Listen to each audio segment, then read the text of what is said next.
Okay, well, I'm going to get us started because it's time. So welcome, everyone. Good morning from here where I am in Toronto, but good afternoon to you. This is session D422 on risk management. I'm Alison Olechowski, an assistant professor at the University of Toronto. I'm excited to be here. Some of my research has looked at risk management and product development, as well as technology assessment, technology maturity assessment for risk management. I think risk is a topic that is quite important these days because there are lots of uncertainties and consequences happening in the world. So I'm excited to hear from our speakers today, both their presentations and the discussion. So the way we're going to run this is I'll introduce each presenter, then we'll play the videos, and then at the end of our session, we'll have a discussion. So please, as you watch these videos, feel free to chat questions, or you can even just chat to say you have a question and we can hear you by voice at the end of the session. We're actually going to start with our first presentation on benchmarking of risk management methods. Moritz is not here, but instead Simon Rapp is here from Karlsruhe Institute of Technology. And so let's take a listen to our first video. Hello, my name is Altner, and I'm happy to present you the paper Benchmarking of Risk Management Methods with regard to variations as a source of risk. When new systems are developed, there's always some kind of reference system used in the development process. For the description and support of product development and the product development process, we have on one hand models, such as from Henderson and Clark, that connect project risk with existing systems and systems in development. On the other hand, we have risk management frameworks and methods that help developers deal with uncertainty. But our analysis, however, showed that there's no explicit connection between those two fields. This is how we came up with our 3 research questions.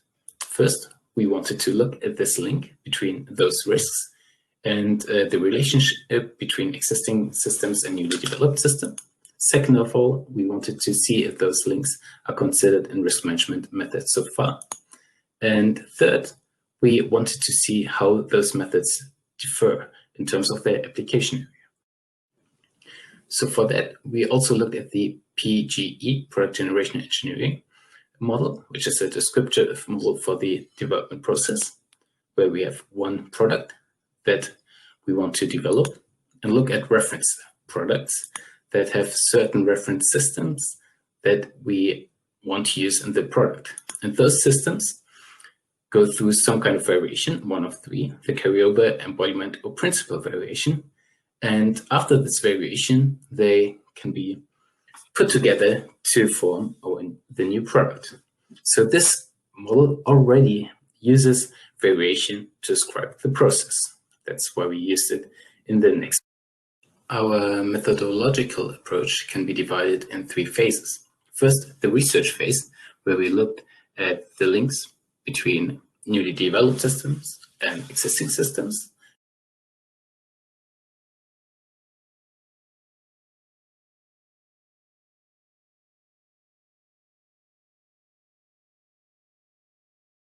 I'm sorry, I think we have a little problem here. Did the video stop for all of you? Yes, it did. Okay, let me stop sharing for a moment and try again.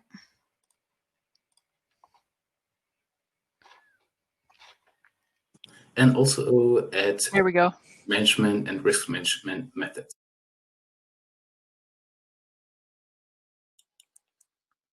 Interesting, we paused again.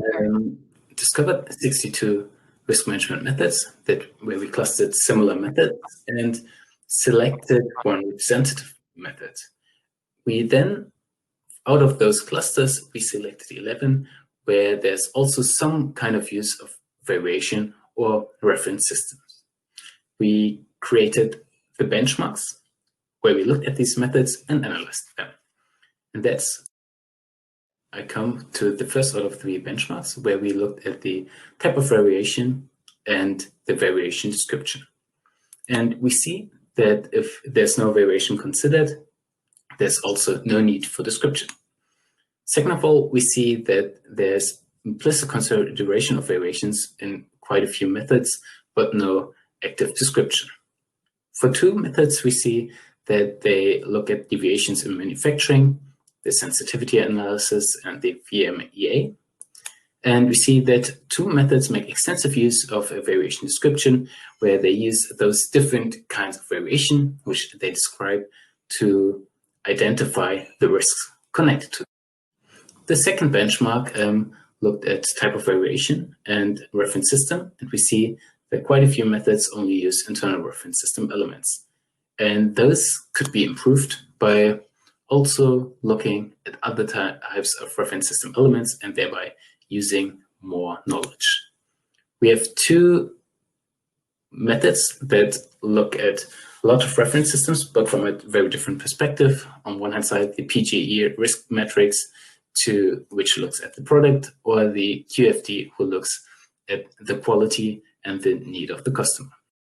Our last benchmark, we looked at type of variation and the kind of risk that the method considered, and we see that the risk concerning management and processes were not considered that much, but that might be due to the focus where we looked at products and risk on products. However, there's also a lot of improvement to look at how these variations trigger risk in other areas. To sum it all up, we see that the link between existing and newly developed systems and risk can be found in literature and methods. However, there is a need for more empirical research in this area. Second of all, we see that methods mostly consider only some characteristics and that those methods can be improved by taking more characteristics into account. The same accounts for the consideration of the different risks that can be associated with those variations.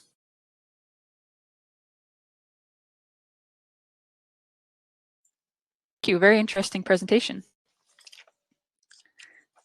So please, if you have questions, jot them down right now because we're going to take them all at the end. Next up, unfortunately, Jean-Marc Vasnier could not be with us here today, but we're going to play his presentation. If you have questions for him, please do write them in the chat and I'll be sure to send them to him. Okay. Good afternoon, everyone.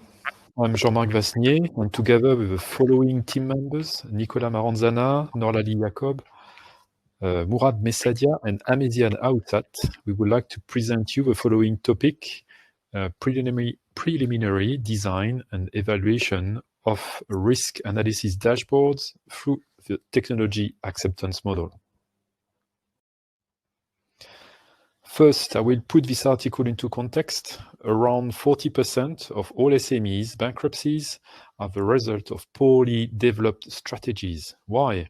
But due to a lack of time, resources, and methodology, SME leaders react to change in the environment by taking short-term action without properly assessing the consequences that such decision might have on the survival of their business.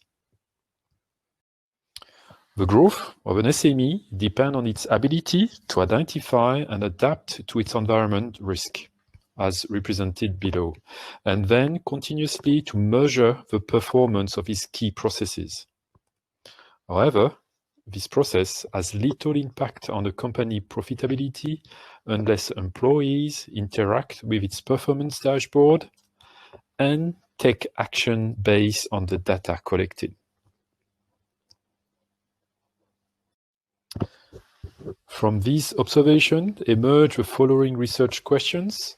What are the key features of a risk analysis dashboard and their effect on the two constructs, perceived usefulness and perceived ease of use? Our proposed model is adopted from the technology acceptance model. TAM is an information system theory that explains and predicts the use of a new technology. Time derives from the theory of reasoned action. Over the past 2 decades, the model has received empirical support for being robust in predicting the adoption of various technologies, such as ERP, voicemail, online learning, or smart watches. And this leads us to the following hypothesis. Perceived ease of use has a significant effect on perceived usefulness. And the dashboard design feature have a positive effect on perceived usefulness and perceived ease of use. We ask a group of 14 mature students to design dashboards representing the results of a risk analysis, and then we assess the impact of each design on the free construct using formative indicator for the dashboard design feature or reflective indicators for the other two constructs. An internet-based survey was conducted to explore the three hypotheses. The survey was distributed to several groups of executives enrolled in postgraduate programs. A response rate of 51% was obtained with a mean age of 34 years. The Smart PLS version 3.3 software was used to analyze the data gathered from the survey. For each construct, the statistical analysis show a satisfactory level of reliability and that no multicollinearity was identified among the formative indicators. By looking at the structural model, we can make the following observation. The model explains 47% of variance in the construct perceived ease of use, 61% of variance in perceived usefulness. The value on each arrow is called the path coefficient. It explains how strong the effect of one variable is on another one. The model suggests that DSF, the dashboard design feature, has a strong effect on ATU as well as PU on PU. And DSF has a moderate effect on perceived usefulness. Finally, our three hypotheses are supported. This preliminary study has made several theoretical contributions to the use of TAM in the design of risk analysis dashboard. It is interesting to note that our studies show that the dashboard design feature can affect the two constructs, perceived usefulness and perceived ease of use. Finally, some further investigation are required to identify if POU and PU have a direct influence on the attitude and intention to use the dashboard. Thanks for listening to us. Very interesting. Sorry, they are doing some gardening right outside my window. I don't know if you can hear that, but it's quite a neat paper with an experiment to go along with it. Okay, our next paper will be presented by Josef Oehmen. He is an assistant professor at the Technical University of Denmark. His research interests focus on managing large-scale systems engineering programs, particularly on the application of risk management, lean management, and the associated organizational strategy processes. He is the founder and coordinator of the Engineering Systems Risk Lab at DTU, and prior to DTU, Josef worked at MIT and ETH Zurich, where he also obtained his PhD. And so I know we tried this video out ahead of time. There's some video that may have lag in it, but hopefully the audio works well, so just listen along. All right, welcome everybody to take number 10. So this time I'm not going to screw it up. We'll have sound until the end.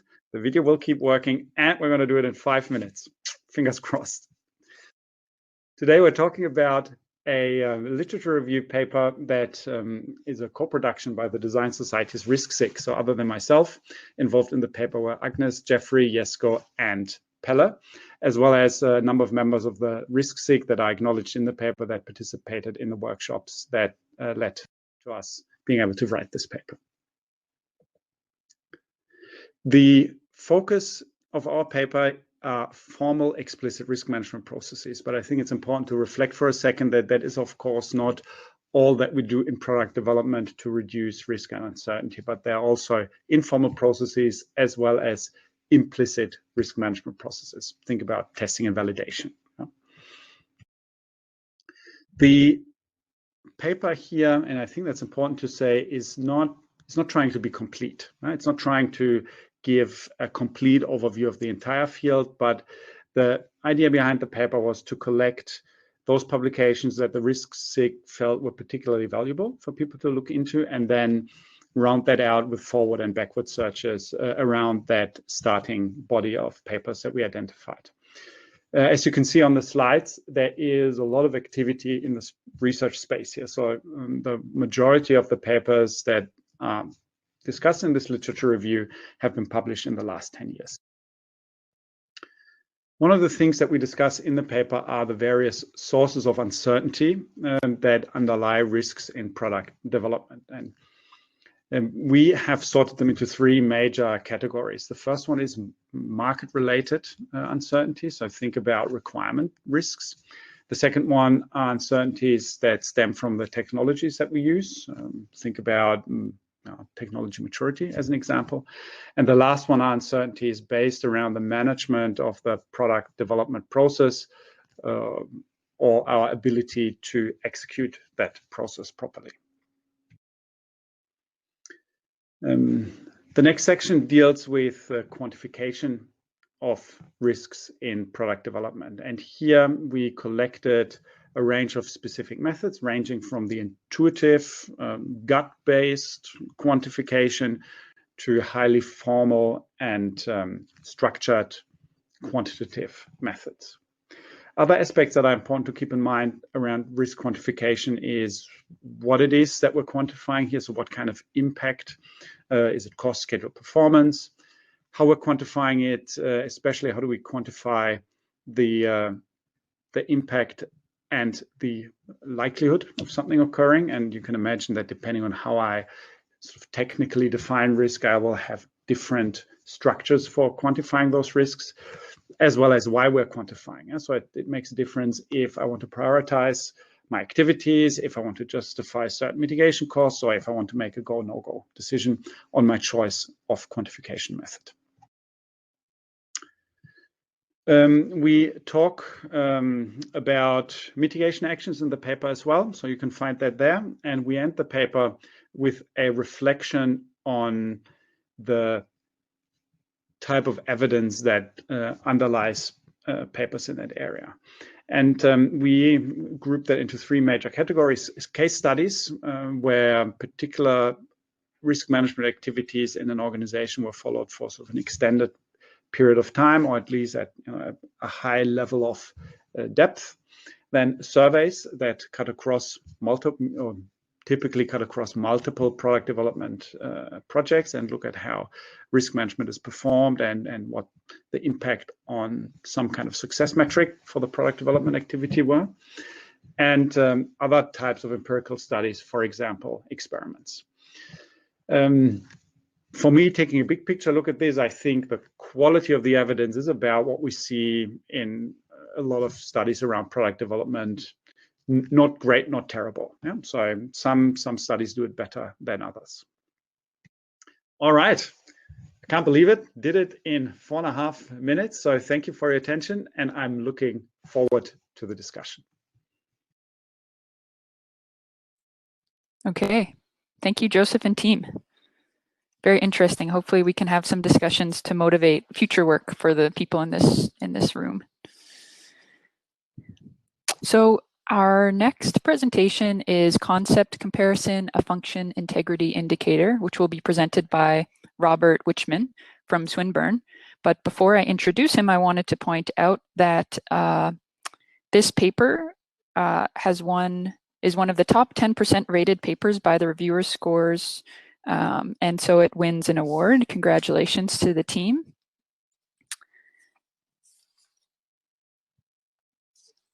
Robert Wichmann, so congratulations. To introduce him, he's a second-year PhD student at Swinburne University, and his focus lies in supporting early concept assessment in evolutionary design. Congratulations, Robert, and looking forward to seeing this presentation. Hello, my name is Robert Wichmann, and I'm a PhD student at Swinburne University in Melbourne, Australia. I will be presenting on the behalf of my co-authors on a proposed approach for concept comparison and applying a function integrity indicator. The aim of our research is to support design engineers in converging from alternative design concepts. If you have a design problem and there are alternative design concepts, you will need to be able to pick one, preferably the best design, as your solution. However, this can be quite challenging, particularly when facing dissimilar design concepts. Take, for example, these two alternative concepts for turning on the TV. They apply different working principles, like gravity, volume displacement, or even the alluring of a cat. They apply a different number of supporting functions, and one can see that they obviously apply different components. Such an engineering problem makes the function integrity diagnosis and documentation method interesting for concept comparison. It systematically supports you to maintain a functional perspective and compile a systems-level assessment of a concept's functional integrity, i.e. the risk to function fulfillment. FID combines system modeling and risk management into one cohesive method. The results of the risk assessment are a risk fever chart, detailing system function and risk to function fulfillment. I will now only be focusing on how these can be applied to inform concept selection. This is best explained with an example. We have compared two very different hold-down and release mechanisms.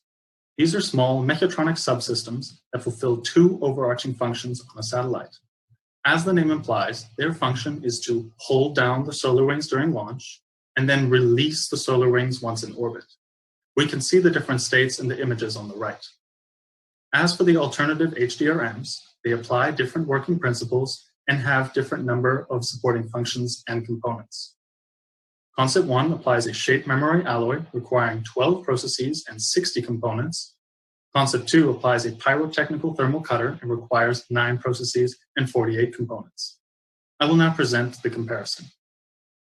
We begin with a derived risk fever chart of the risk assessment. It illustrates the functional importance and the risk contribution of individual processes. We can see process B is very important to system function, but also contributes heavily to system risk. Here we must begin to consider risk acceptance. In our paper, we discuss the logic behind risk thresholding of the failure modes and effect analysis. However, we seek a more nuanced approach by creating a reference curve. It is our assumption that with high function importance, shown on the y-axis, a design engineer is unlikely to accept a high degree of risk, shown on the x-axis. Vice versa, if the function importance is low, then a design engineer is likely to accept a higher degree of risk. Using an amplifier and a determined risk limit, one can compare a variety of different use cases and scenarios. The two reference curves illustrated in this visual show how one can tailor a reference curve to their design problem and desired risk profile. The reference curve can then be overlaid on the risk fever chart to illustrate the degree of acceptable risk to function fulfillment. Here we can see that process B has an unacceptable degree of risk given its high functional importance. On the other hand, process C has a relatively higher degree of risk, but because of its lower functional importance in this assessment, we accept this degree of risk. The function integrity indicator is determined as the difference of prevailing risk to function fulfillment and the desired reference curve. We can then visually compare the alternative concepts at a system level without all the technical noise, and we can focus on how the individual processes are subject to risk against our common reference curve.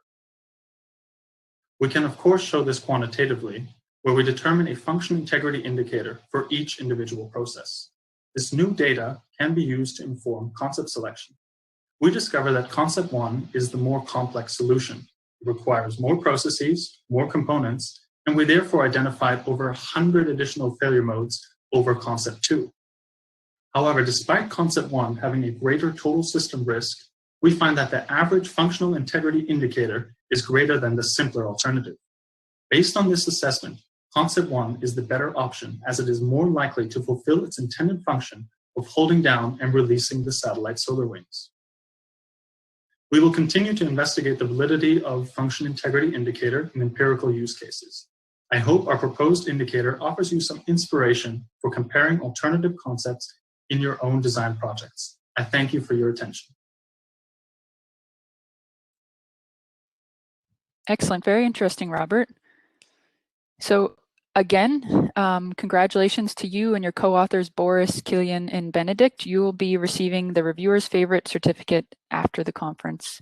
I don't know if that's a physical certificate or a virtual certificate these days. So we have one last presentation here.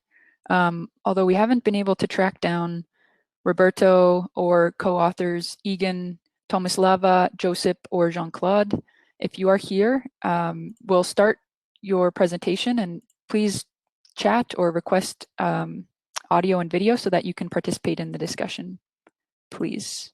But yeah, let's see the presentation on a method to explore product risk in product lifecycle management of configured products.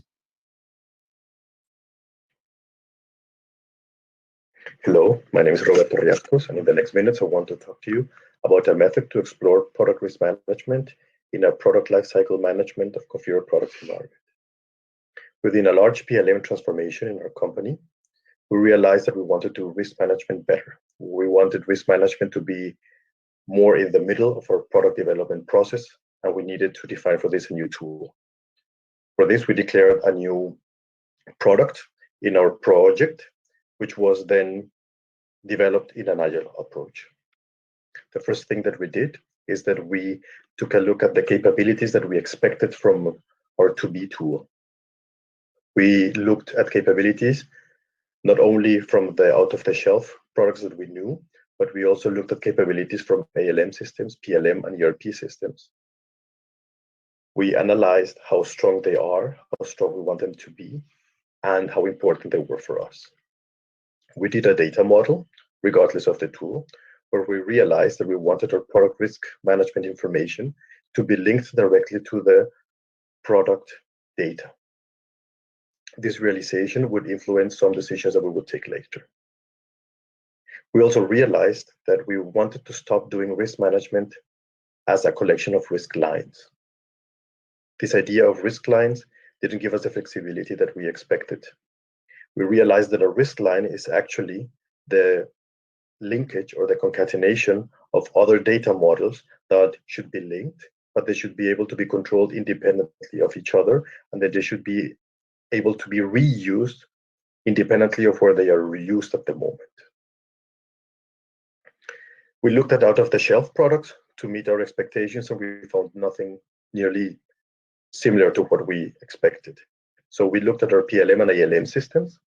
We looked at our functional specification, how many of the requirements were covered out of the box, of which would be the cost of a customization. We realized that our data model could be well recreated in the PLM system, but the UI within the PLM system was not good enough for us. To have this bridge between the UI and the PLM system and the ALM system, we decided to put our UI in the IIoT layer called Navigate from our vendor PTC. There is an app in Navigate that's called Manage Traces that links the requirements to the items in between ALM and PLM. So in that environment, we decided to put our product risk management UI. This would give us the flexibility to have a UI according to our needs, but also it would let us update ALM and PLM and the linkages in real time. This way we could do product risk management of components in the PLM system, for example, of an unconfigured product structure for a whole production line, and then leverage the capabilities of PLM, like configuration management, to configure the product structure to a specific product, and then let the system also configure the risk management to this specific product too.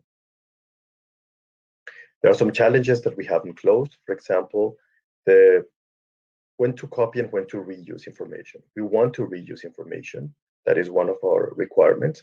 But sometimes we want to copy information from an object that we have heavily been reusing, and we want to have a trace from where it was copied from. We know that we can close this gap with customization, but we also wanted to keep the system as lean as possible. So right now we're closing that gap with our processes. We are expecting to find a more elegant solution in the future. The way the tool looks like, there is a dashboard in Navigate. In this dashboard, we can see all of the information, all of the risk management information of a product structure, configured or not configured. We have also the possibility to allow risk managers to check out their information into a separate workspace, so they can work on the risk sessions without affecting the published information on risk management to the rest of the organization. In this separate workspace, they can update all of their data. It has a couple of workflows between the risk managers, and when the data is checked in, all of the data will be updated in the ALM and PLM system. Thank you very much for your attention. Goodbye. It's very interesting, I think, to hear a presentation from Roberto has a real industry perspective. So he's the global head of PLM at Roche Diabetes Care in Germany. So I think it's quite neat to hear sort of from someone who's implementing the risk management process on the ground, the type of details that they're thinking about. Okay. I also saw some links there between dashboards and concept or tool selection, for example, and comparisons. So thank you to all the speakers. Those are very interesting presentations. Now it's time for us to discuss. Again, there aren't too many of us in this call. It's a nice intimate setting for you to ask a question. Yeah, Josef. Can we try and get Simon back on the panel? Because he's here for Moritz, if I remember correctly. That's true. Yes, thank you. I've just seen Simon, him can you entering the session again? Okay, we'll try to add him. I think I have sort of maybe an easy question to start us all off. I'd love to hear from maybe Josef and then Robert and Simon, hopefully, if he's here. So what's next for the project? What's next for the work that you've presented? I think for us, it was sort of part experiment and part something that we all wanted to do for a while in the risk-SIG is sort of consolidate a body of knowledge around risk management and product development and design. And it ran into the usual challenges that, how do you structure the field, and, what's risk management, what's not risk management, and sort of where to draw the line. And I don't think we answered those questions, but I think it's good to think through them every once in a while. And I think that's where the risk-SIG of the Design Society sort of creates a unique forum. What we hope to achieve was to get sort of a first reading list, let's say for PhD student, that starts out and being interested in risk management and design, and not have the complete literature review for their PhD thesis, but there are 60 papers that we discuss in the format that I introduced in the presentation. What's next for me is Anya Meyer and I are editing the Engineering Systems Design Handbook for Springer. So there'll be a chapter on risk management in there. That's sort of my personal journey. That's to some degree based on the work that we've done here. But my hope would be that we can turn this into sort of a semi-regular exercise in the risk-SIG, that we have sort of a curated list of references in a way that we would consider relevant starting points to jump into the field. Because risk management touches a lot of areas. I think it's also easy to get lost in the weeds when you start out and only discover 2-3 years into your PhD. Wow, there's a whole other body of literature out there that I've missed. And so let's hope that we can do that. And if anybody's interested in joining us here on the call, then join the risk-SIG and you'll get the emails. Great, thank you. How about you, Robert? What's next for the work? Well, as I said, the thing on the final slide is that now I'm really seeking to stress test the FIT method. So first of all, trying it out on different contexts and different industries. We've already run 3 case studies now, so that was a hypothetical example, but we've now actually been able to test it in 3 different organizations. They've ranged in sizes and they've ranged in what types of systems they design. And it gives us a bit of an insight of how to best place the FIT method. So already, if we look at Josef's first image that he used from Willumsen, like some organizations, they have very little use for something this formal, and some also are very happy to not have it as explicit. And in that case, the FIT method is not that applicable, but in other cases, we found it had a dramatic impact in how the team was actually able to communicate with each other. So for the next year, I just really want to stress test it and see what it can and cannot do. Great. Yeah. So we have Simon is popping in and out. Perhaps when we get him with audio again, we can ask what's next. In the meantime, we do have a question from Sophia for Robert, for you. She says, thank you very much for your very interesting presentation. Have you considered how the concept comparison could change over time? Would the common reference curve deteriorate with time? So one of the things is with the concept comparison, you want to get that concept comparison technically out of the way within a couple of weeks. So if you are comparing alternative concepts, this is not going to be as a prolonged process as, this, not over a period of months. This will just be a period of weeks. Try to gather all the inputs, do your assessment, and then hopefully inform concept selection and move on with the project. As for, defining the different reference curves, that is very much also dependent on the use case. And that reference curve you can change from one use case to the next, even just when you're analyzing the similar system. So we've had it before. There was a gearbox housing. In one particular use case, it was nothing more than just a gearbox housing. But in the other one, it became a separator between someone who was doing maintenance and someone might falling into the gearbox. So in that case, that reference curve looked very different. There was very different type of risk profile that the designers were looking for. So in that case, you can really just to the different use case and very acutely just change that reference curve to how you need it to be. So I don't think there's really much of a time dependent on this, particularly as you would like to have fast concept comparison or rapid concept comparison. So Robert, it sounds like you get quite you need a close relationship to create the case study that you're stress testing your tool with. Is that right? How have you, practically speaking, done this in your PhD work? It's very much action. It's action research. So okay. I get very involved with the designers over that period of the case study. There's like no survey for no service, no survey. So you have to.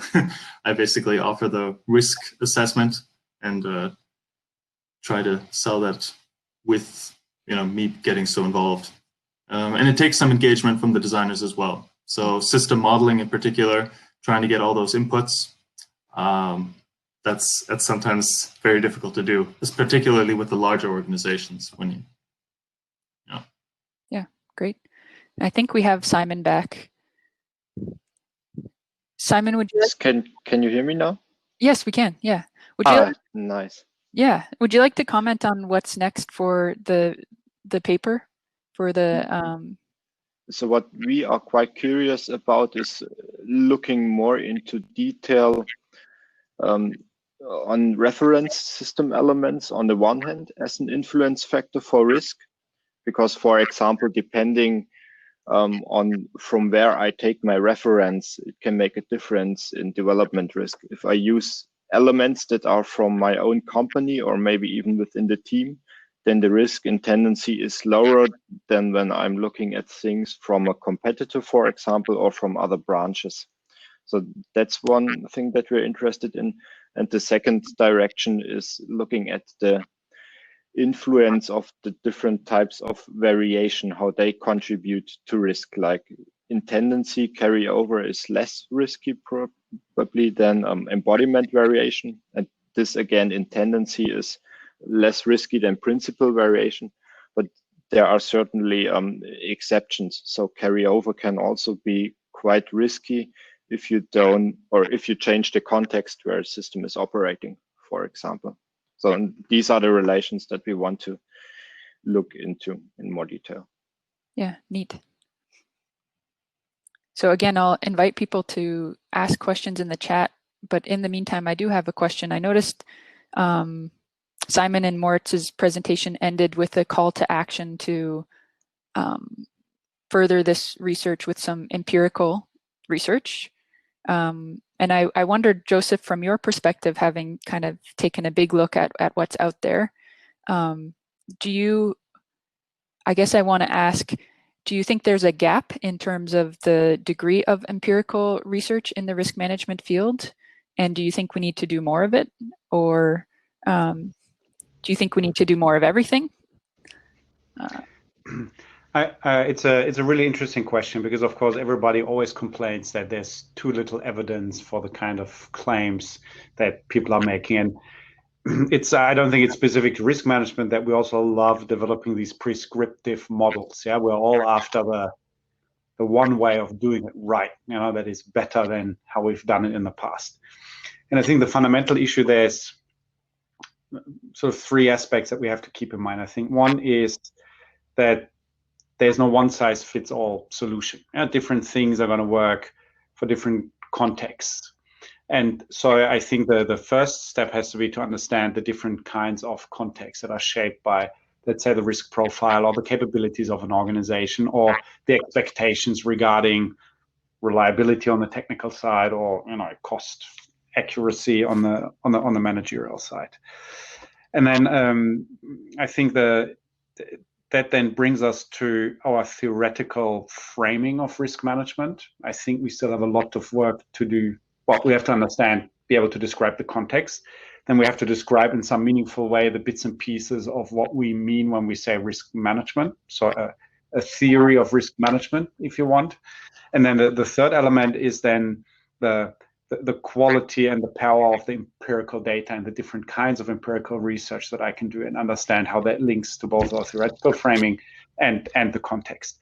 And I think if we're honest, we're kind of poking around in that space. And I do something here and you do something over there, and then we're having a big fight, maybe not about who's right and whose results are reliable or we And I think that that is sort of a process, I think, that mirrors the thinking in the design community overall. Now that we have to move from our thinking in best practice to a bit more sort of a foundational, if you want, scientific perspective of how can we describe this and how can we measure it, and then eventually how can we make it better.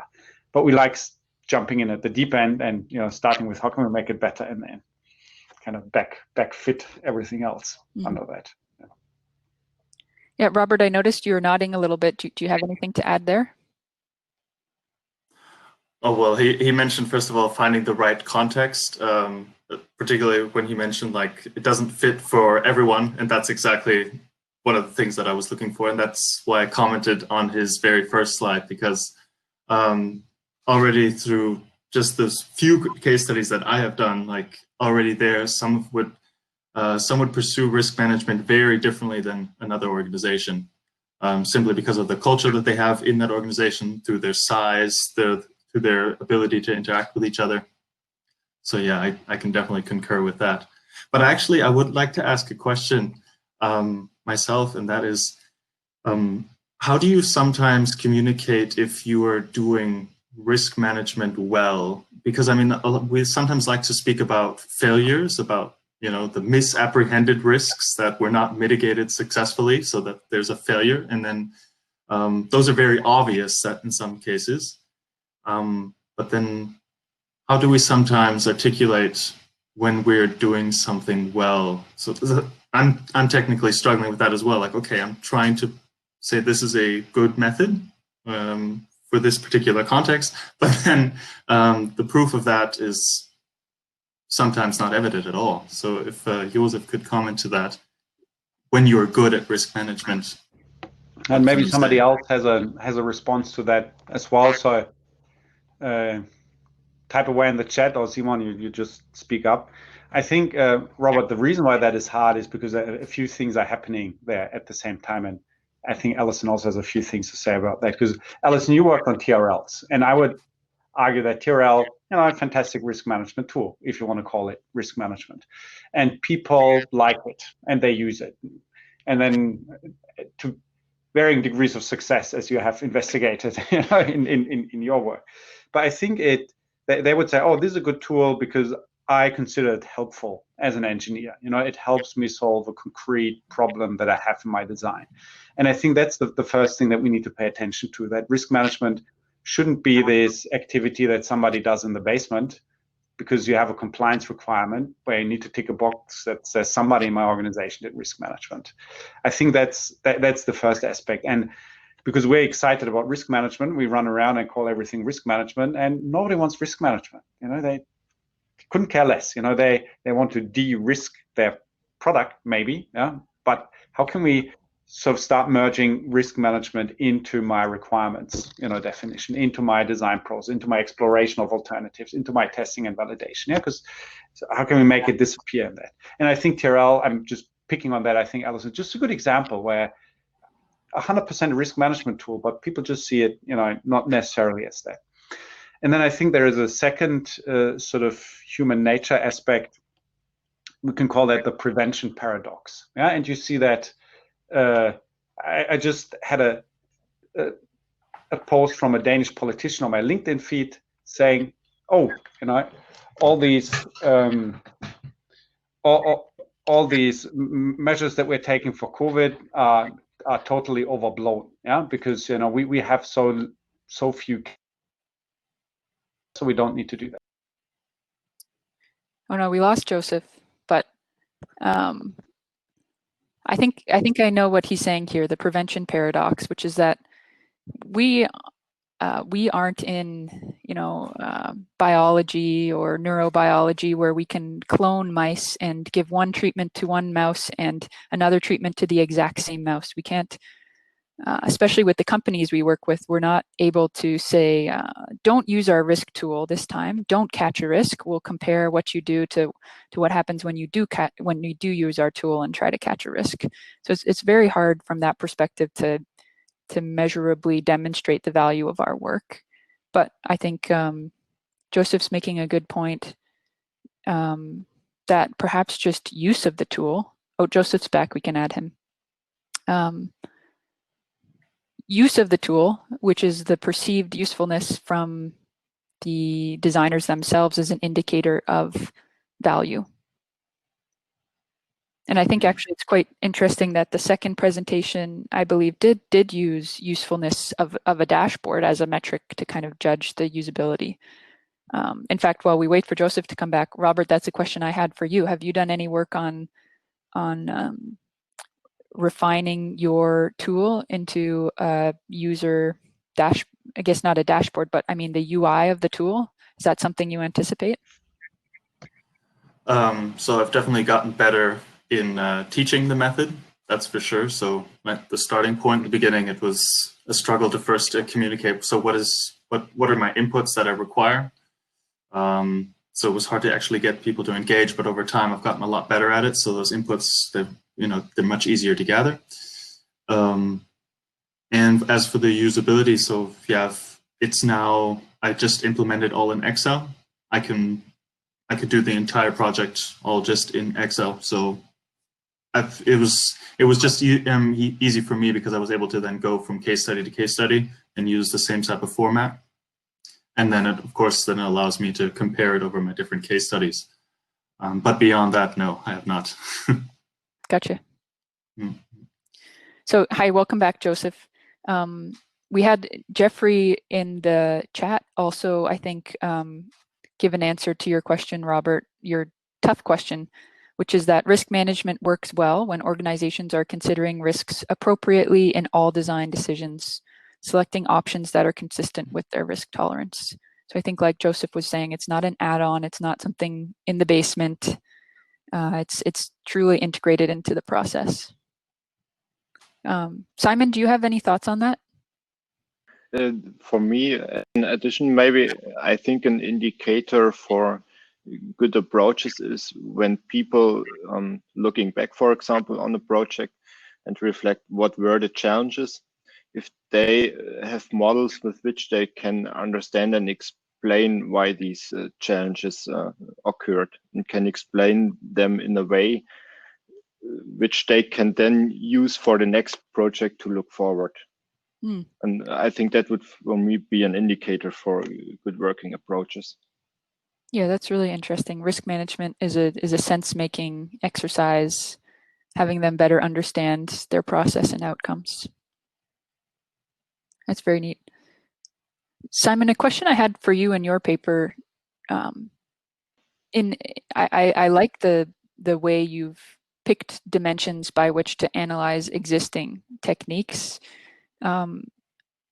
What would you recommend are the gaps there? So I noticed you highlighted some gaps, for example, when you looked at elements versus variation.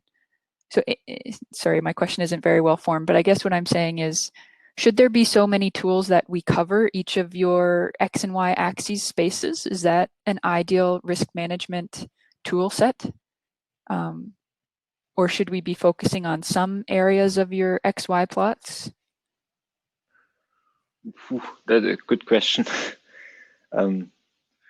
I mean, what we saw from observations, on the one hand, examples from industry, but also from the literature, that somehow this relation to existing systems, this seems to be an influencing factor, and it's as well own internal systems and external systems. And the second one is, what do I do with them? And these influencing factors, they are kind of not that well described often by the current approaches. That was the main thing that was driving us there. And I think that's the point where we want to improve, starting with improving the description of these factors.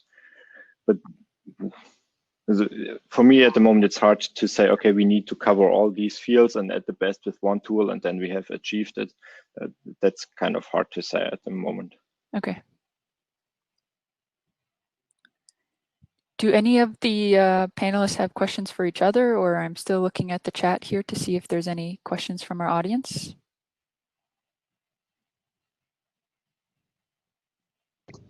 I had the pleasure of talking to Robert a little while ago about his research, and so I have a few follow-on questions, Robert, but maybe we take them to the social space later on, because I think there's an interesting question around the math that you're doing in terms of aggregation and the meaning of averages when you're dealing with probabilities, and the details around the way that you rank risks and their functions. Because for me, the most straightforward question is, well, even if the contribution to function is only 20%, if that means that the entire system breaks down, if these 20% are missing, then I should treat that differently as an alternative where I may have sort of a graceful degradation type scenario where I still have 80% of the functionality instead of 0 if that goes missing. But there's of course then a trade-off between the quality of the modeling. So we're talking sort of a very detailed fault tree analysis with all the bells and whistles versus a very straightforward decomposition of the system and then treating the components independently. And coming back to your earlier point of sort of what risk management works for what organization, I think that's a really interesting question then to ask: is it worth making your method that complicated, or is maybe the value that it provides in its current form with its limitations appropriate for the organization that you're working with? Yeah.